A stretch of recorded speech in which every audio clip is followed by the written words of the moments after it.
The director of the NTU-SBF Centre for African Studies at the Nanyang Business School, Amit Jain, says there's a need to further demystify risks perceived to be associated with Africa from Asia's perspective. We're speaking with CNBC Africa's David Alabi on the sidelines of the Africa Investment Forum in Abidjan, Côte d'Ivoire. He says the expansion of made-in-Africa products is gradually changing old stereotypes. Take a look.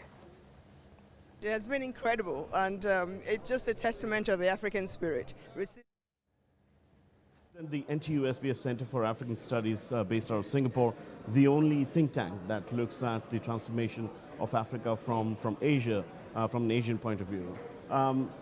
The way we see the possibilities of where Africa is going now and this forum here today is to demystify the association of risk that is often associated with Africa. A lot of the investors based out of Singapore, for example, still hold a view which, in my view, is pretty outdated. We heard President Adesina say earlier that the returns on infrastructure investment and the default rates are the lowest in the world. The returns on capital, even for private investments, is among the highest. It's more than the risks that investors take putting their money in places like Myanmar or China. Yeah. Why is it that the hesitation to look at Africa as a new in Africa is so much?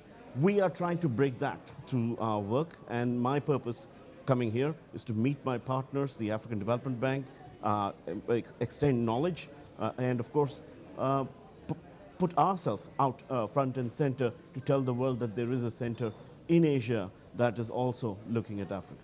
And let's talk about information provision now. When we're looking at investment promotion, we really have to work with big data and access to information. That's what propels or catalyzes that visibility when it comes to areas of comparative advantages. What are your focal points now here in Africa at this point in time that we're having conversations? You've made mention of infrastructure development and much more.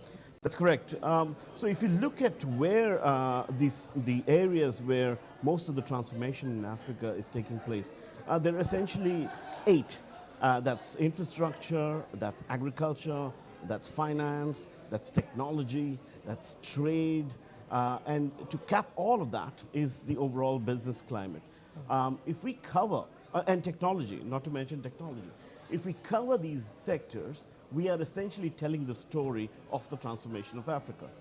And that's where our research focuses, and that's where my attention to this forum is. And of course, agriculture that I mentioned and extractive industry on which Africa is very heavily dependent.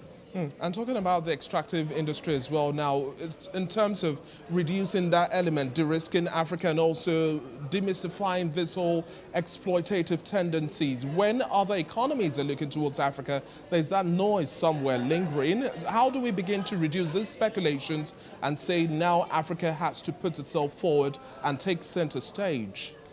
The day there is a national champion coming out of Africa that is able to deliver, at least in the extractive sector, the product that the consumer in the Western world or in Asia buys that says made in Ghana or made in Nigeria, that will be the day that change will take place. At the moment, when you look at products in the shopping markets, when you're driving a car in Asia or anywhere, the label is still not out of Africa, and that's where it becomes difficult to tell the story of the change in Africa. And lastly now, wrapping up the conversation, how do we begin to also have this narrative where we also see local players take center stage? Yes, you've mentioned the likes of AFDB and Afrexim Bank. However, the global community is paying attention to how big local players are also taking a footing in the African investment space and waiting. So there are so many partners still on the sidelines just because they're not necessarily seeing a bigger pool of investment. However, that narrative is changing. How much of a feedback do you think Africa needs now to be able to set things right? A lot. I think the work still needs to be done. You can see the emergence of that happening already. We have the Dangote group from Africa, from Nigeria, that's making waves. MTN, one of the biggest companies coming out of Africa as a telecom major. Some of the transformational changes that are happening in the fintech space those are some of those things that will change the narrative about Africa and bring in investments. And I like the fact that you also made mention of technology, because Asia is also known to also be at the forefront of the evolution when it comes to information, communication and technology. What are some of the transfers you think will likely play out as we're seeing a bigger penetration of Asia's participation in Africa? Absolutely, the use of technology for social for the transfer of social welfare to the widest population is something that are parallels in Asia as well as Africa.